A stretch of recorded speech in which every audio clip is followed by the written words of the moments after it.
Good evening, folks. Good afternoon, however you want to see it. Today I'm going to be going over a little bit what I do and have been doing to strengthen and increase the stability of my ankle before the process of trying to walk starts. So check me out. I don't know how this works. We're gonna see. But yeah, majority of the time after surgery, after the second surgery, I spent a good bit of the time in a almost cloth-like brace. Once they took that brace off, and especially after they got the fixators out, that was step one. Then I went to the cloth-like brace, and then after that brace, I went to the boot. I gotta say, probably my first 3 days or so didn't do anything that would cause pressure to be on my foot. But I did do some stretches. That's what we're gonna go over. But majority of the time was always in the boot if I was up. I tried sleeping with it. Some people have told me they slept with it. I couldn't do it. I took it off then, and I just put it on in the morning. Took it on and off, and I take a shower and this and that. You know how that goes. But yeah. Let's see how this goes. The boot is comfortable, but if you go out somewhere where it's hot, bruh. I'm in the house. My house stays between 73 and 75, and in the house this thing will start sweating. So if you go outside, just know it's gonna get hot, and yeah, it may stink. But yeah, that's the foot down. That's the damage. The top two holes where I had the rods for the fixator right here. I had one rod right here, one rod right here, and one right there. The fixator process, just plain and simple, that was a pain in the ass. You know, moving around with that, you can't bump them. If you do, it hurts like hell. This scar here is from when they had to cut my leg open just to actually, they call it a reduction, to put the bones back in alignment. They had to do it on both sides of my leg. Of course, this is already cut open from the wreck. Foot literally flopped all the way over like this. But yeah. And this scar is from the very last surgery. And that surgery, they put a plate right here. It's weird. It's like a flexible plate, but it's a metal plate, but it works. I also have a rod right here. The holes from screws right there. Yes, they're still there. All that's still in. Then I got some pins over here, I believe. But yeah, this is what we did majority of the time. I can't show you how I normally did because I don't have my son and my wife here, but I do my best to show you. So yeah.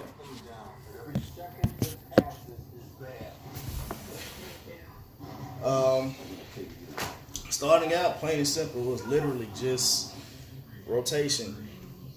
I mean, I would sit down and I'll do sets of 20 or maybe 30 in each direction. When I first started it, the movement was literally, I'll probably say about that much. That's it.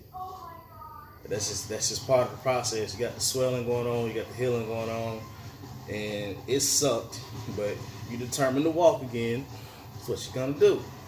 So yeah, I would do this part for maybe 30 minutes a time, maybe 4 or 5 times a day, full circles each direction, up and down, side to side, in and out like this. The end movement is definitely the hardest part, which I've been told before by other people going through this and other doctors. Moving this way is always going to be the hardest part. It's just going to take a lot of time. Once I got past the free movement phase, but I still do this because it still adds and still helps. So I sit in the house watch movies all day. Thought I had time to do this. So yeah. what you're gonna need, and I got this when I went to physical therapy. It's just a resistance band. You can go get them at Academy, exercise area, Walmart, fitness stores, Amazon. Easiest thing, especially if you're in my case where you're not really mobile because of this. Amazon works great. Just take this band. Shake right.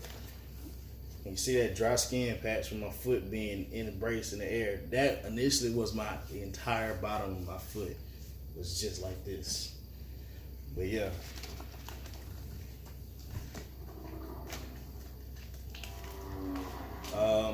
Now, depending on your strength level, in my case, you know, those who know me know I worked out a lot of calf extensions. The most depressing part is I ain't got a calf right now.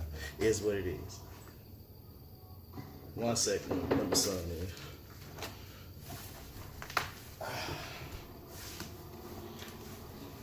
I'm gonna hop. This walk is another video.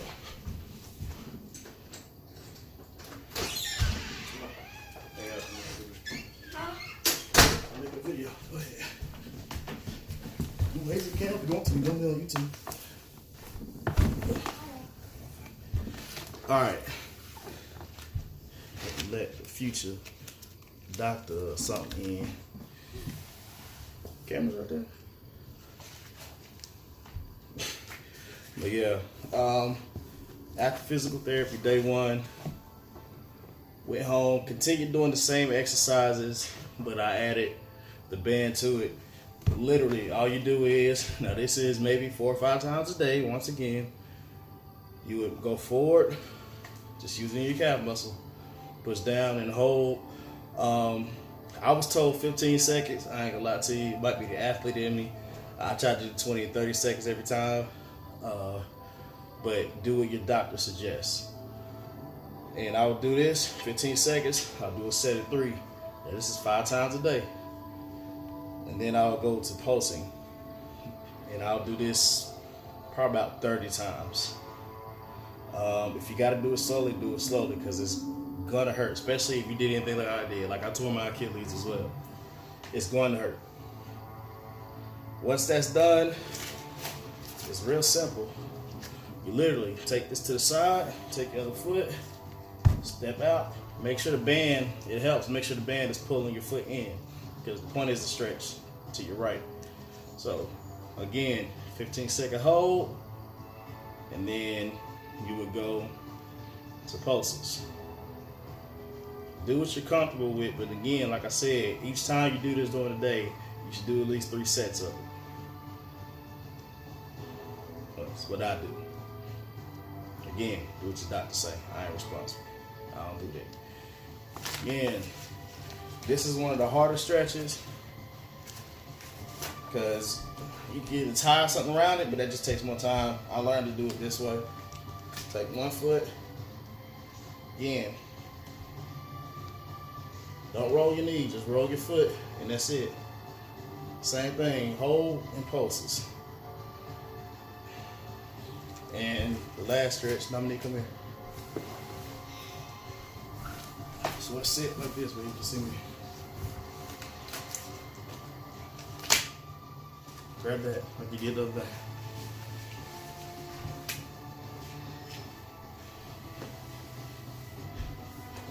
And you get somebody to hold, or you can tie it around something. I've done the wheelchair, doorknob, whatever can make it work for you.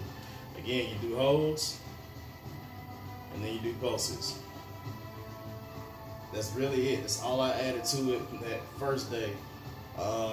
Honestly, because I was sore. The next thing,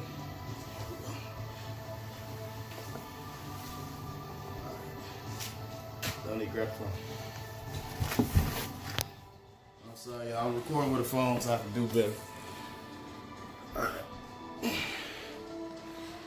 Again, I'm gonna hop because I'm showing y'all the walking on another video. You go over,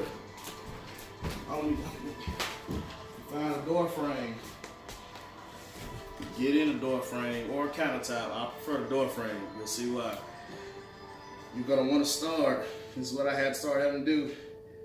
It sucks because mentally you spent so much time, 2.5 months in a wheelchair or on crutches, doing anything you can to not let your foot touch anything. But you gotta do it. If you don't do it, you don't use it, you're gonna lose it, plain and simple. So it literally went to me standing. Make sure you get my foot. Like I would have to do this. At first, I'd have to hold something to different degrees. Like at one point, all my weight was on something. And over time, you just get to where you just tap and hold yourself. And you do it. This I would say, I was told to do 3 times a day. Again, I knew I could do more, so I did 5 or 6. And over time, I still have to do it more. You get to where you can slowly hold yourself. It just takes time. Even for a second, you gotta do it. Alright? And again, that was probably for a week and a half before the walking goals. So literally do those things all day. At least do what your doctor says, bare minimum. If you feel comfortable and your doctor says it's okay, then go for extra. The more you do, the better. You're trying to recover in the quickest time possible, but at the same time, the safest way possible, because you don't want to go through this again. I know I don't. But yeah, that's been the majority of my time. Of course, icing after I was done, taking a cold shower, things like that. Taking a shower, that's a good point. I'll go ahead and throw that in here. My first 2 months were taking basically sponge baths. Horrible. I can't stand it. Like, I hate to be dirty like that. But after the first 2 months, I was told I could take a shower. I probably still didn't take a shower for like another week and a half because I was nervous to try to do anything to get in the tub. Because again, when you first start to stand on this foot, you can say you're mentally the strongest person in the world. That first time you do it, it's like a snap, like half a second, and you're gonna fall. So I had to come up with my own system. I had to sit on the edge of the tub, turn my body, put one foot in, put a hand on the wall, brace the wall, then stand up. And it can be depressing because you're used to being as independent as you are, but that's just part of the process. Trust me, it'll be worth it, but you gotta keep trying. Trust the process. I can now step into the shower and I can now step out no problem. That's really it. That's all I got for y'all today. I'm gonna try to come with a video on beginning the walking stages by this Wednesday. I'll see what I got.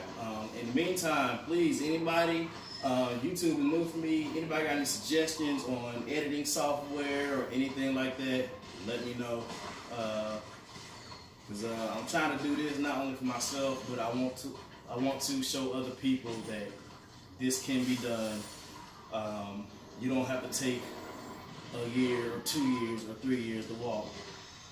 A lot of the times when that's the case, when people go through these things, it's their mentality that stops them. Your mental drives your physical. That's something people have to understand and remember.